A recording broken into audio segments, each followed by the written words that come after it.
we were like, ah!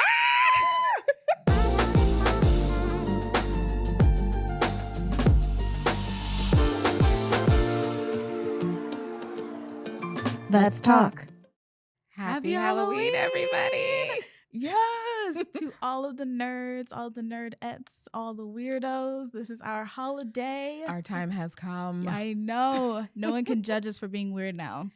Well, I mean, they still can, but who cares? No one cares. No one cares. Yes, this is our day. Exactly. So be loud, y'all. Let's do it. Yeah. Oh, and don't look into my eyes. That's not fair. You can look into my eyes, though. All three of them. Mike Wazowski. I love him so much. So cute. Even the baby one. Oh, my God. Love it. Adorable. I know. Mm-hmm. Okay, so today we're talking about one of the most underrepresented subgenres of horror movies of all time. Absolutely. And that is found footage. Found footage, baby. Yes. Spirit fingers. I know, because people always mention the pivotal ones, but there's so many of them. There are. And it's so unique because it's like a low budget thing, low cast thing, and it's just like the tiny little unwanted cousin of horror. Which you know? I don't understand because it takes such skill to make a good found footage movie because you're in one location normally. Yeah. Very low budget, normally horror, not all the time, but normally, and so it's just like, we love it so much. We're just going to dedicate a whole episode to it. So exactly. So yay. Let's do it. I think before we start, I think horror movies always have rules to follow, but found footage has more specific rules. So I'm going to outline the 3 main rules before we move on because it's important. Keep it in your mind, y'all. Yes. All right. Number 1, no music.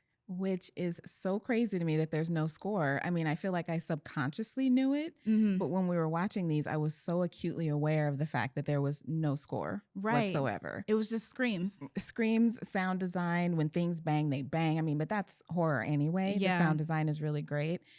Except for one of the movies we're going to talk about. They actually go outside. Yeah. And there's lots of sounds. Lots of them. Like, it was overwhelming. Yes.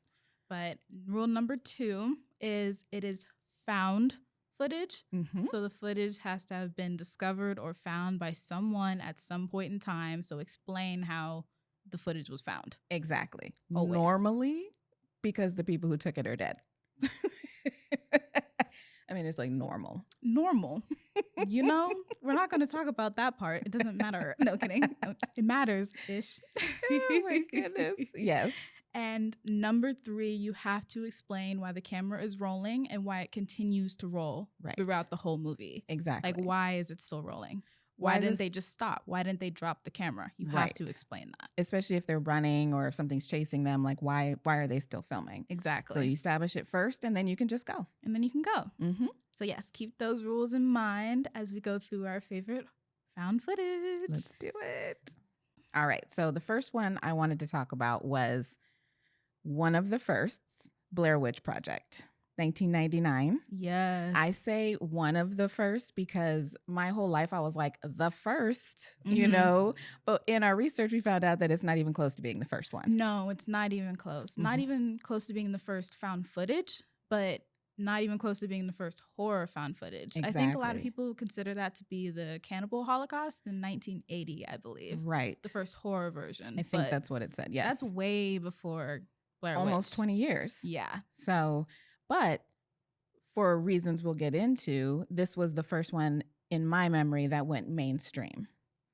And so I think, if we're going to jump right in. Please.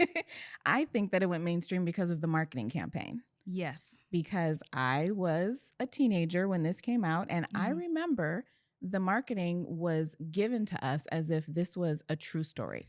They actually found footage from these kids who went out into the woods and disappeared. Exactly. And so then we're like, oh my God, well, That's gotta go. Terrifying. I gotta go. Terrifying. I have to see. It doesn't help that they use the actors' real names, their real life status, all of that. They just put them in the movie. And then kept them secret from people. Yes. They couldn't like do appearances afterwards. No, not at Sundance, not at anything. They made missing posters.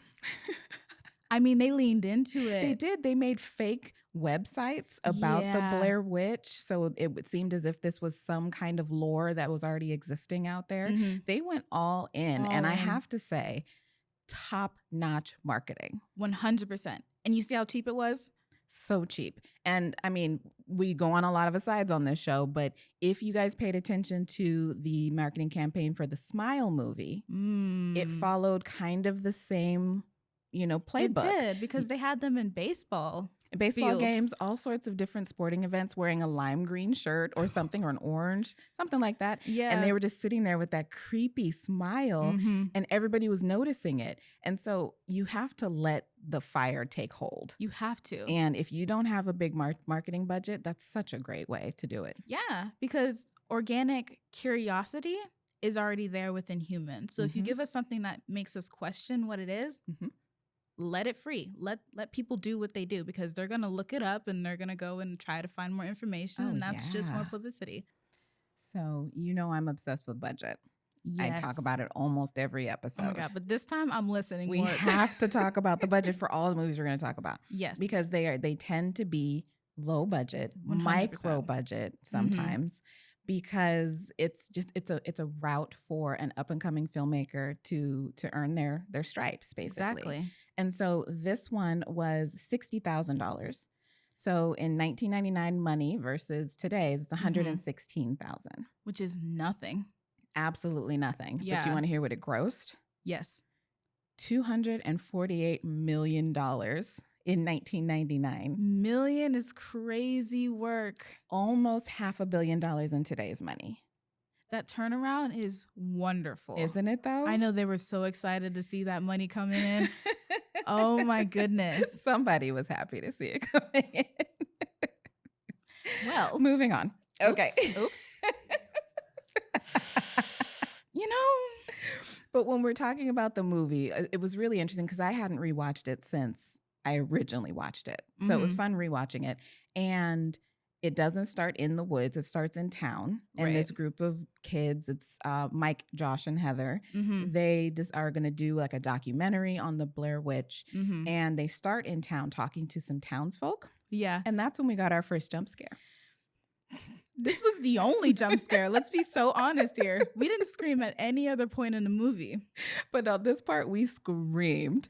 So there's a woman being interviewed and she's got a toddler on her hip. And the toddler is picking her nose. Oh, she up in there. And when she popped it in her mouth, we were said, like, ah! Oh, my horror. Goodness. It was terrifying. What? We couldn't cut that out? Because we were nervous the whole time. We were barely paying attention to what she was saying. I don't even remember what she was saying. I don't remember a word. And this child was just in there. And then you see when she made the choice to put it in her mouth. And I was like, no. Okay. Whew. So scariest part of the movie was in the beginning. 100%. Yes. But I do remember being really scared when I first watched it. I don't think I watched it in the theater. I think I waited till it came out. Okay. But because it was the suspense. And like another movie we're going to talk about today, it always happened at night. And so you knew when the sun went down and they set that tent that something was going to happen. Something bad was going to happen every single time. And anticipation always gets me. Yeah. Like I'm not good with that. We tried to watch Barbarian. Tell me why she had the pillow up the whole time, covering her face. It was so I couldn't handle it. I just knew Bill Skarsgård was a bad guy and he was about to get her. 100%. Because this was every woman's nightmare anyway, you know? Yes. And it seemed like she had no other option because it's not like outside was better than inside. There was not a single light on that street. And it was pouring rain. Yeah. No. So, no. But no. Yeah, so suspense gets me. Yes. And that's the thing about found footage movies overall. With such a small budget, they can't really do too much. So they lean on the suspense overall. Absolutely. So that's the most terrifying part about all of 4 of these movies that we're talking about today. 100%. And one of the guys, I can't remember if it was Mike or Josh. It was probably Mike because he was not. I am Mike Oh my God. in the movie because he was Real. Pissed. He was screaming the whole time. The whole time. Why am I out here? Real. Okay. But I think it was the other one that disappeared, right? The one, Josh. Yes. So he was in the tent after the first night and he goes, I heard cackling. And then they're like, oh, that's weird. You heard cackling? I'm so confused. Why didn't we go home? Yeah. You heard cackling in the first woods? night? That was the closest you've ever been to the road. Pack it up. Let's go the opposite direction. Let's go. But that's just us in general. We would never be the subjects of a movie because it would just be over because we would just run. I'd say no, it's not worth it, and it's out. We're done. I'm done. I don't need this documentary. Exactly. It's not that important. No, let's do something else. Let's go back and talk to the townsfolk. Right. They seemed interesting. Let's go. But no, they kept going. So they go deeper and deeper into the woods. Every night something happens. Somebody is building little creatures outside their tent with the sticks and the stones and all of that. No, thank you. No, thank you. And then Josh disappears. Yeah. And then they're waiting around. They're crying. Like, I don't know. I was getting upset. To be fair, Josh disappeared first. Mm-hmm. But Mike is the one that got rid of the map. The map. Now, why on earth would you do that? When he first said it, I thought he was joking. Same. He was like, I threw it into the lake, into the creek because it was no good anyway. What do you mean no good? What? How good are we without a map? Now we're just going to go in circles because then they started going around in circles. They didn't know where they had nothing. Nothing. And they started losing their mind. I know. So we don't like Mike. We don't like Josh. Mm-hmm. And no, I don't like Heather because she was so... She's like, I don't like anybody. Anybody, you know? Because she was so prideful. The whole movie, she was so prideful. She was like, no, I know where I'm going. If you can't read a map, just say that. Yeah, it's okay. Because she couldn't. She couldn't. No, she didn't know where she was going. And she was like, no, I'm good. We got this. And they never even got where they were trying to go. Like, they went into the woods and then got lost. Like, they never even found anything. And that was it. Until they got to that house or cabin or whatever it was. 4 walls and a ceiling. That was about it. Barely a house. I wouldn't have gone in there. You know how many spiders are probably in there? That part. But no, they heard screaming and they're like, you know what? Let's go to the screams. We should go to the screams. I don't understand. It screams. You heard cackling and you're like, ha ha. You heard screams. Let's go towards them. I don't get you. No, it's literally the progressive commercial? I know y'all are talking. The progressive commercial. Why don't we just get in the running car? And they're like, don't be ridiculous. Let's go hide behind those knives. They didn't make that commercial off of nothing. No, because some of these movies, they just upset me. This is going to be a theme. I think every single movie somebody does something that pisses me off. Not even gonna lie. Oh my gosh. Yes. But yeah, I think honestly the whole cast, I didn't like them. They were irritating and they made the wrong decisions. Everyone made the wrong decision. Everyone made the wrong decision, but we wouldn't have had a movie if they didn't. Exactly. So there was a line that one of the guys said to Heather, which I really, really liked. And it was, I see why you like this camera so much. It's not quite reality. And I thought that was such a fascinating line because in 99, reality TV was just getting started. It was like The Real World, on MTV. Right. And there wasn't any social media, really. So to say that, it really kind of set up this life that we live now. Now, I thought the same thing. Right? Like, I was like, that's way ahead of its time. I mean, it was a bar. It was a complete bar. I wrote the same thing down, too. You got there before me. Well, sorry. Boo. But yeah, I think it was a great movie overall for what it did for marketing, for what it did for horror, for what it did for indie, for what it did for just storytelling in general. Absolutely. Like, people took more liberties after Blair Witch. They did. Even though it wasn't the first, it was pivotal. It got to the mainstream and it inspired another movie called Paranormal Activity. Oh my goodness. This is one of our favorites. Like, love, period. This movie. It is so good. So I can tell you about when I first saw it. It wasn't when you first saw it. You were tiny. Because I first saw it because of my parents. They showed me the movie, which is horrible. And then after we watched the first movie, good parents. What are you talking about? We are good parents. No, they're fantastic parents. And then we proceeded to binge the rest of the franchise after that. So we did. It was really good. Mm-hmm. But I came home from work. It was dark. It was night.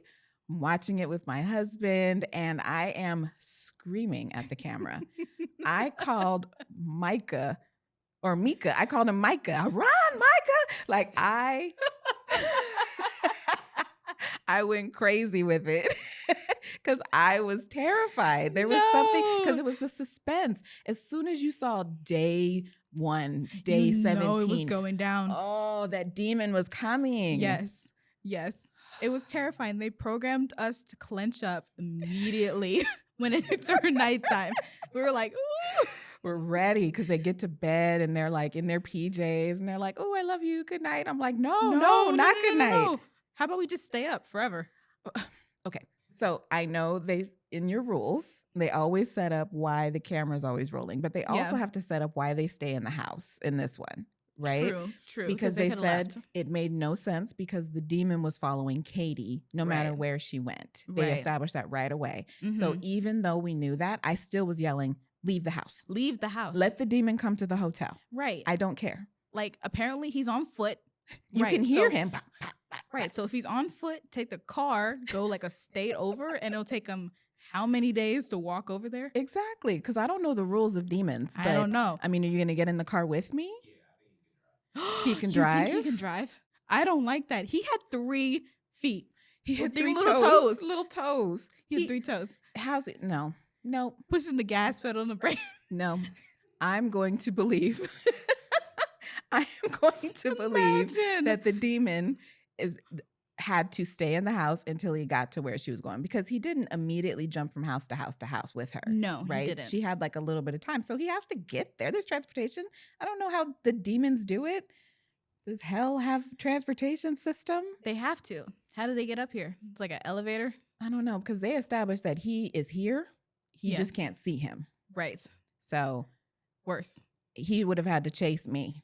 You said, because I'm running. I'm gone. Come after me. Okay? Real. Seriously. Real. They didn't fight. Okay, if we're going to talk about somebody who didn't fight hard enough. Both of them, honestly. Mika. The first red flag. Micah. Mika. I called him Micah, and that was incorrect. His name is Mika. Sorry. Mika, the red flag, because why did you provoke the demon? He kept provoking the demon. You know? It was like they said don't, and he said bet. I'm going to do all of that. He said, don't get a Ouija board. He said, okay. 2 days later, he said, so here's what I'm going to do.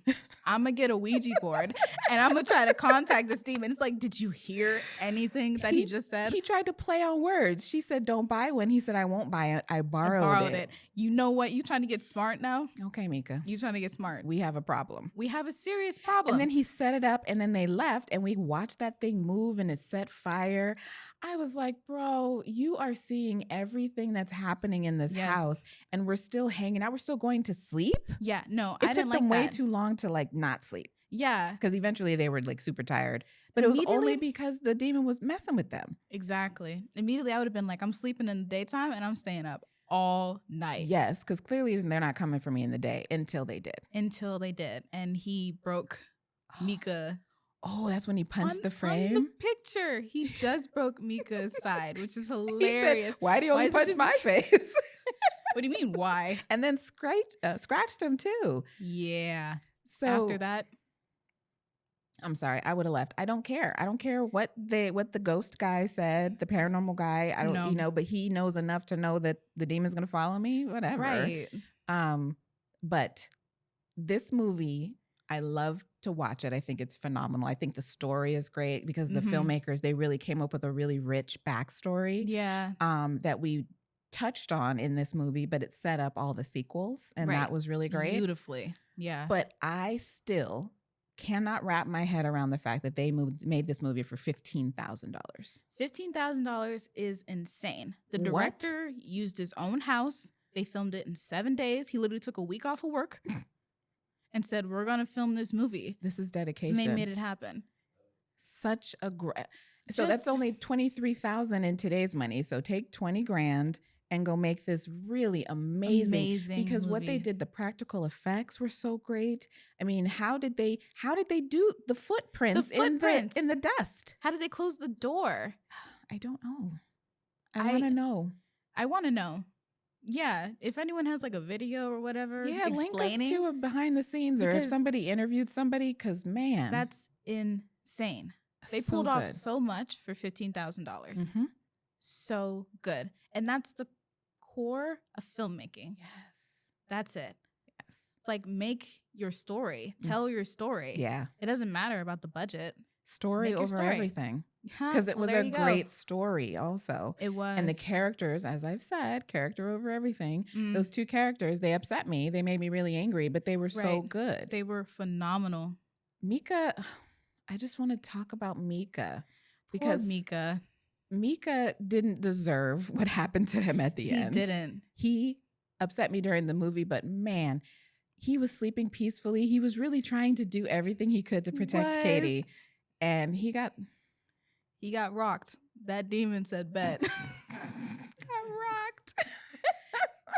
I mean, Katie's scream, first of all, she's a scream queen. She has a great scream. Phenomenal scream. And it was just echoing through the house, and he goes running after her, and he's like, I'm going to save you, Katie. I'm going to save you. And he runs downstairs. We don't find out what happened until the last movie. It's like 4 movies later, we find out what happened downstairs. But he runs down there, he's screaming and crying above it, and then all of a sudden, silence. And then you hear these heavy footsteps up the stairs, just boom, boom, boom, boom, boom, boom. It goes faster. And then poor Mika, he's thrown at the camera.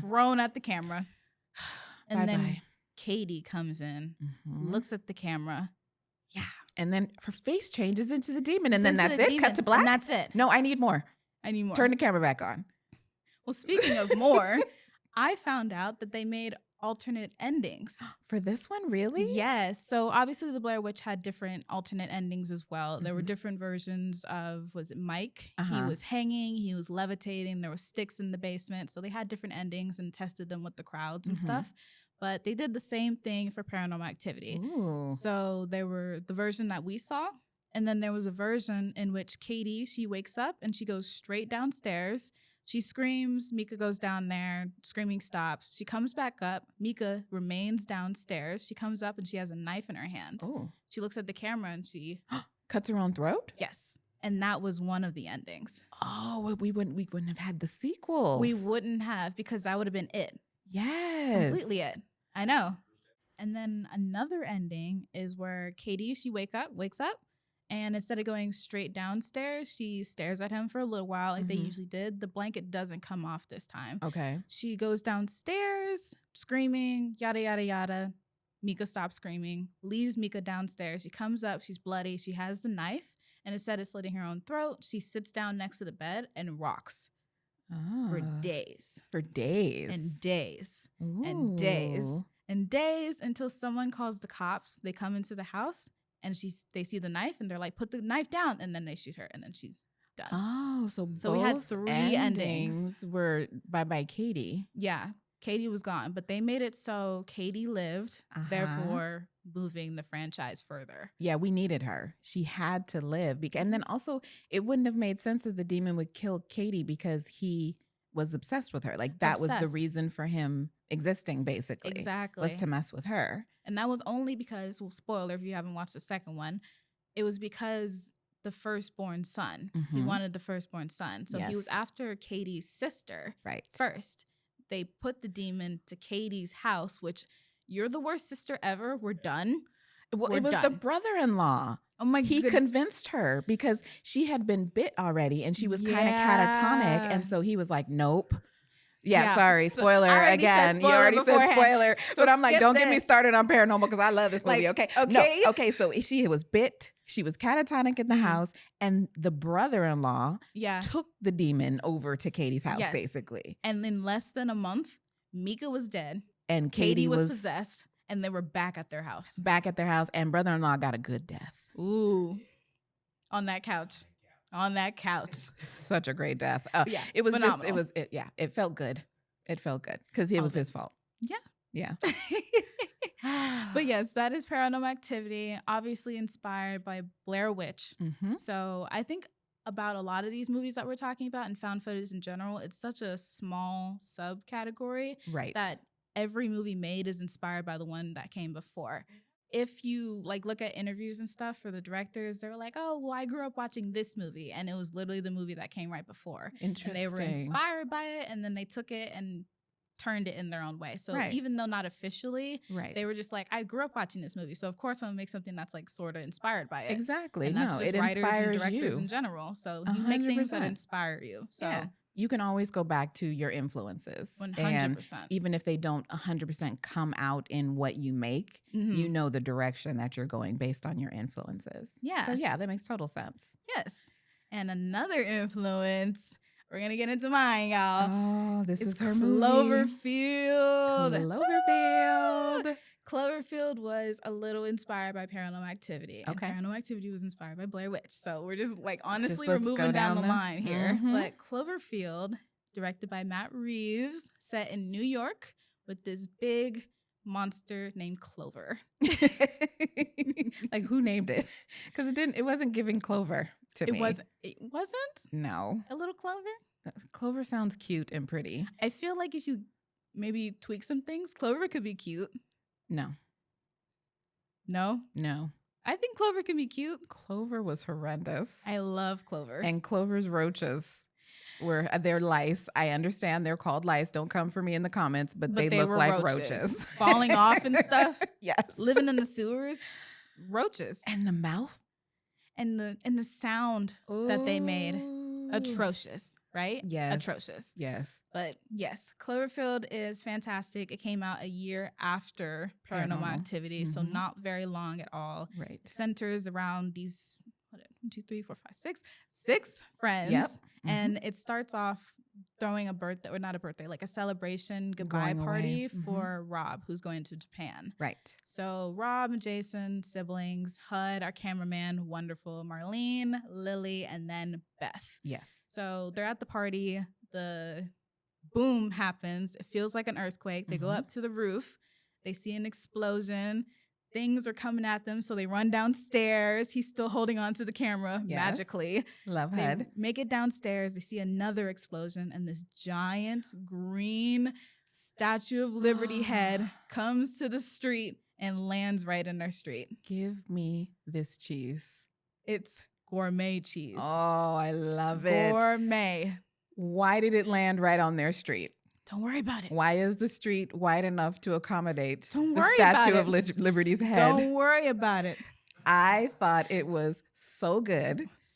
Because you lean into the genre. Yeah. Why not? I mean, there's a big monster running around. Why didn't it throw the head at me? I'm saying. I love it. I love it. That's a great way. That's a great inciting incident for all you movie nerds out there.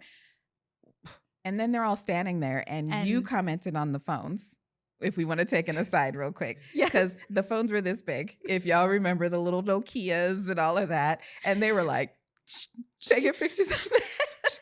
Looking at the Statue of Liberty like, oh, wow. It's like, how about we turn around? What threw the head? Where did that come from? Where did it come from? Nobody's worried about that. Yeah, what's big enough to throw a head? Seriously. They found out like 5 seconds later. Yes, they did. And there starts our adventure. But they had to, again, establish everything. You marked it was 18 minutes, right? Yep, they took 18 minutes to establish our characters, where we are, why the camera is rolling, what's happening, where Beth goes, because the entire movie is trying to get to Beth, why she left, all of that in a matter of 18 minutes. Because after the 18 minutes, it was nonstop. It was go, go, go, Let's go the whole time. What I loved about this movie is that the tape that they're recording this going away party on is recording over a day where Rob and Beth spent the day together. So apparently they were friends and then they finally hooked up. And we find that out because Hud found this out and he told the entire party. Did you know so-and-so hooked up? Did you know? Did you know? Oh, he was a hot mess. I love a messy bitch. He's like, I don't even know you, but did you know? Like, you know what? Great stuff. Wonderful. So you got to see a little bit of the love that this budding love affair between these two people, but then also it got cut off because I think Rob got a little scared and ghosted her. Yes. So we see that at the party, but it makes perfect sense because once he finds out that Beth is trapped and she's injured and she may be dead, she may not be dead, he doesn't matter. He spends a whole movie going towards her. Trying to get to her. And that had to be established early. Yes. And doing it with the recorded over video was super perfection. Smart. Because you know how much they care about each other. So it makes sense. It does. Perfection. But also I wouldn't have gone. Okay. Yes. We were watching the movie and she was like, she might be dead. She would want us to go to safety. She'd want us to make it out alive. It's like, that's crazy. That's crazy. Sorry, Beth's dead, bro. Let's go. See? He felt the same way. Let's talk this out. She lives in Midtown. Okay, I'm from LA. I don't know what the hell that means, but where they lived clearly is a long way away from Midtown. Okay, they don't have cars. A long way. A for long way. A for long way. Yes. It's like downtown to the IE. That's what I'm saying. If LA people, you know what that means, okay? So why are we going again? She said she was bleeding and she's crying on the thing, on the voicemail. And it's like, well...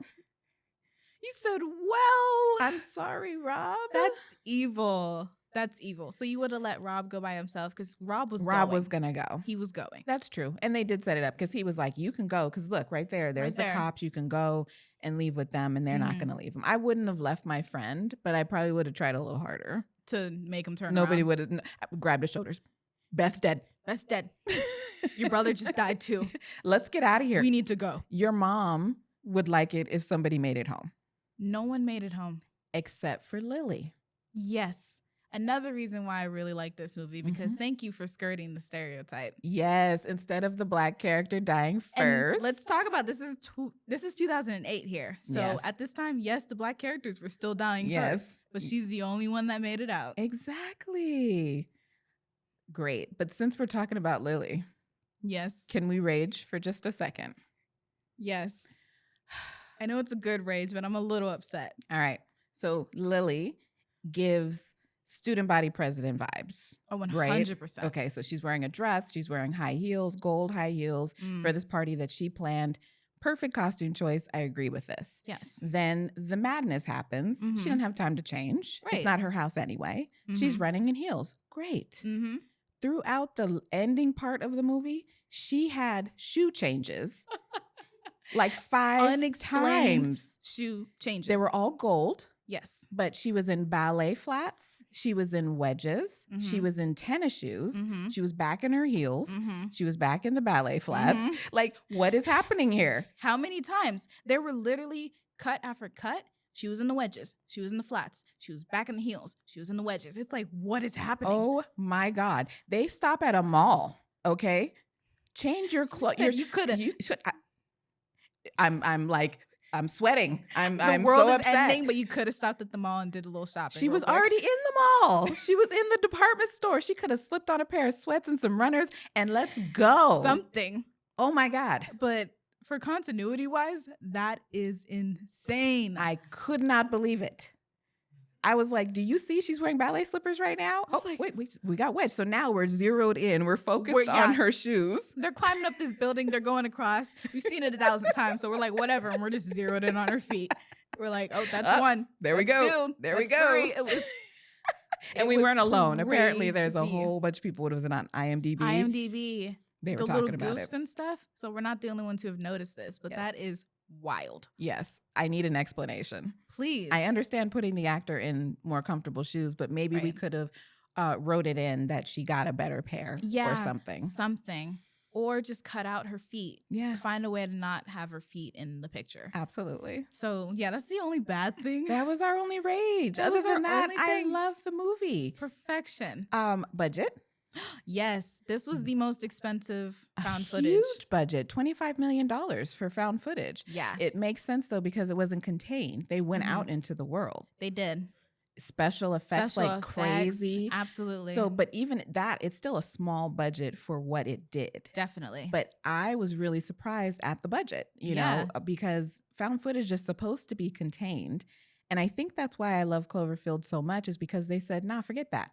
We're gonna have the same budget.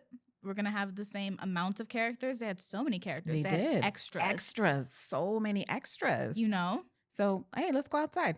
Absolutely. Respect. In New York, which is crazy.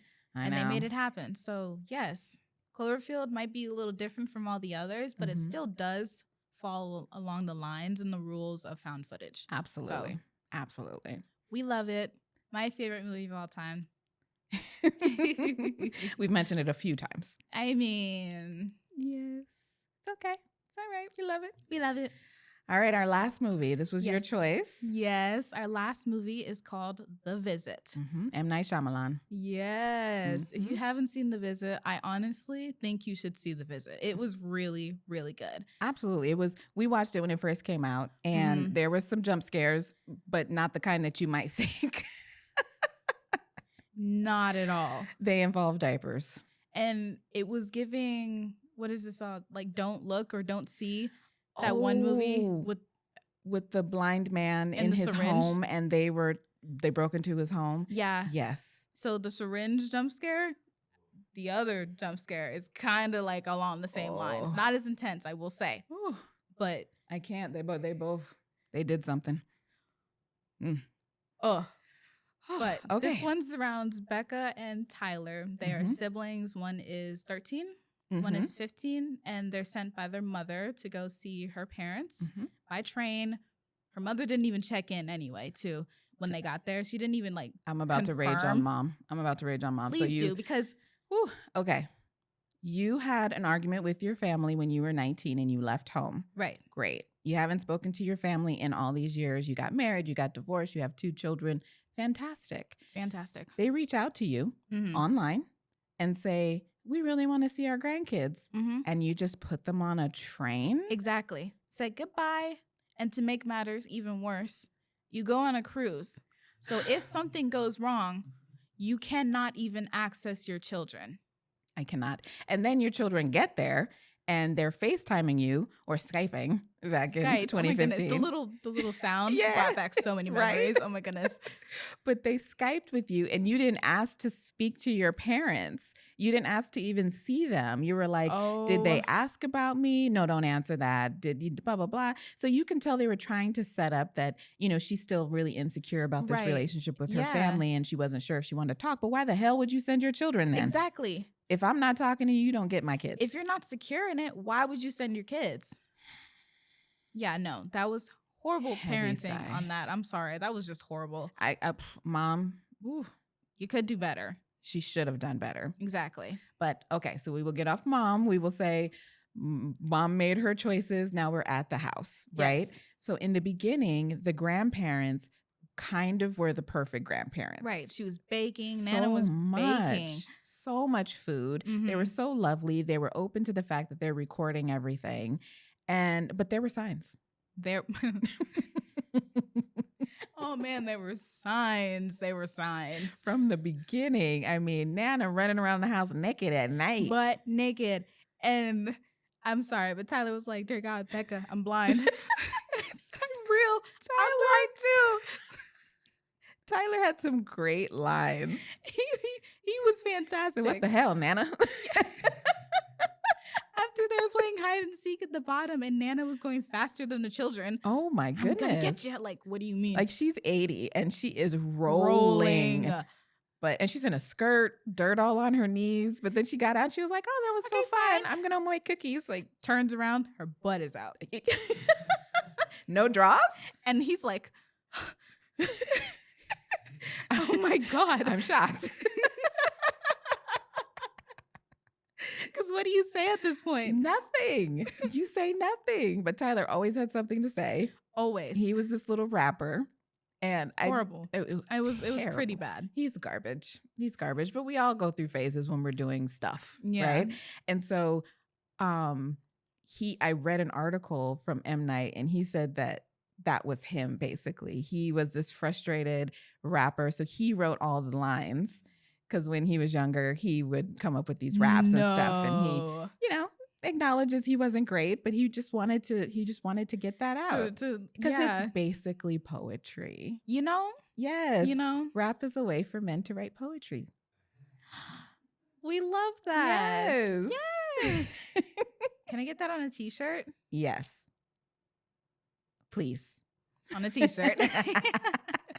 But yeah, the visit, it started out great. Honestly, they were great. But just like Paranormal Activity and just like Blair Witch, when it turned nighttime, Nana started tripping. Oh my God. She was tripping. She didn't want them clothes on, take them off. Yeah, oh my goodness. Let me run through the house. She's scratching, literally scratching the walls. She's crawling all over the place. And then eventually she picks up a knife. A knife. And because she found a camera that the kids had set up because they were like, what is going on at night? We're not supposed to leave our room after 9:30. We hear all this crazy stuff. Let's set up a camera. Right. She found it immediately. I mean, and that was another jump scare too. Boom. All the jump scares came from Nana. Yeah. She was horrifying. She was pretty crazy. She was crazy. And so she grabs a knife and she goes to their door, but luckily it locks from the inside and she couldn't get in. But it was like, okay, this is getting crazier and crazier with the signs, right? And so Grandpa was always a little weird. Pop. Yeah. He was always a little weird. He didn't really relate to the children very much. No. And then one day they go to the shed and his mouth is wrapped around the barrel of a gun. And he's like, oh no, I was just cleaning it. Like, you were making out with that mother. Oh my God. I can't. You were ready to go. He was like, I'm ending it all. I don't want to do this anymore. Like, oh no, I was just cleaning it. It's fine. Were you? Jeez. And not to mention the barn or the shed full of all his diapers. All of those adult diapers. They don't know what they're looking at.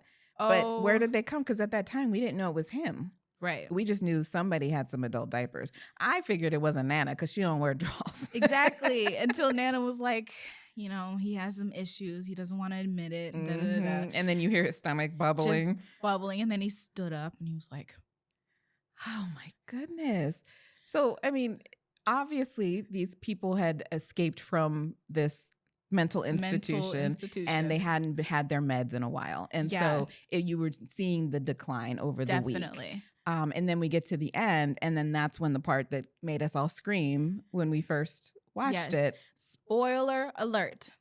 You've been warned. You've been warned. The moment in which we screamed is that the little kid, Tyler, he freezes up when things get intense. So they were in the kitchen. He was with Pop, and Pop was like, you have an issue with germs, right? Diaper, Tyler's face. Oh my. What? We screamed. Scream. Because it wasn't just like a tiny little, you know. It was full. It was what are you eating, Pop? And he had just made that happen. So it was warm. It was fresh. It was fresh. And he just smashed his face in there. Poor Tyler. And then he couldn't move because he was frozen. And he just had, I cannot. I felt so bad for him. Me too. I know. To be honest, what happened to Becca was terrifying too. Right. But I'd rather be trapped in the room with Nana than get Pop's doo-doo. Fresh, warm. All up in my face. If we're weighing options. I choose to be Becca. So always. This movie had a $5 million budget. Oh, and not so bad. it was a decent amount. I believe it was self-financed. Don't quote me on that by M. Night. But it felt I forgot sometimes that it was found footage because the composition of the shots were all so beautiful. There wasn't any shakiness going on like with the other three movies. And I did learn that while the kids did film some things, in the moments where they turned and they had the camera on them and it looked like they were holding it, there was a professional behind the camera. Which I could tell. Yeah. And we could always tell. Exactly. Yeah, so it was, in that sense, a little bit more professional. It wasn't as shaky, so I'm sure people weren't as nauseous and weren't throwing up in the movie theaters.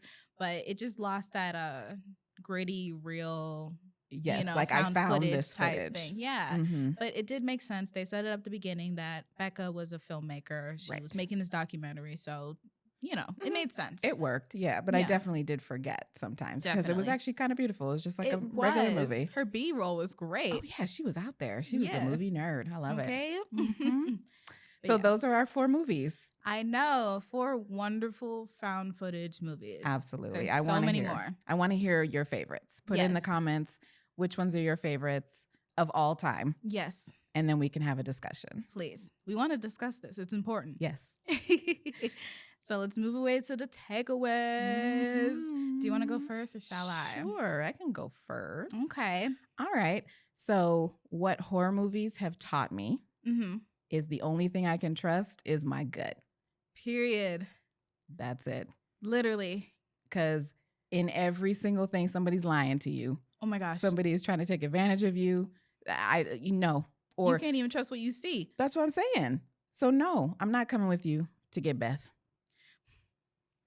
I'm going to go back to that. Sorry. Doubling down is crazy. I'm not. I've had some time to think about it. And you've still come to the conclusion that you're going to let Beth die. I'm going to get in the helicopter. That's unfortunate. That is so unfortunate. Because either way, I feel like we're going to die. So I'm going to die being heroic and save Beth. But what if you weren't? What if you get there and she's already dead? I'm getting on the helicopter. Okay. Well, my takeaway, I'm going to start it with a quote from M. Night Shyamalan. And he said, "We used to think that small movies don't make money anymore, and that's why they don't get made. But Black Swan, The King's Speech, both made millions of dollars. So I think I can make my small personal movies." So my takeaway is make your small personal movies. Yes. Every day, make your small personal movies. They matter. Your stories deserve to be told. So I love that. Great takeaway. Phenomenal. Yes. Now we're leaning it over. Pressure to the producer. I'll make it easy on him. I think yours won. I think that was a good one. Yeah. This is Gen Z at work, right? Gen Z at work. Yeah. It's only because you stole last week. Stole? It was stolen. Run it back. I won that. It was stolen from me. Lies. Yes. Mike was out. Delivered. Thank you. Lovely. Thank you. Let's put that point. Right. Don't forget. Woo. All right, y'all. We love you. Thank you. Happy Halloween. Happy Eat some candy from me. We appreciate you watching Our Two Gens. Please subscribe to this channel to get notified when new episodes drop weekly. You can find our podcast on Spotify and Apple. And don't forget to subscribe to Our Two Gens on Patreon and join the conversation on Discord.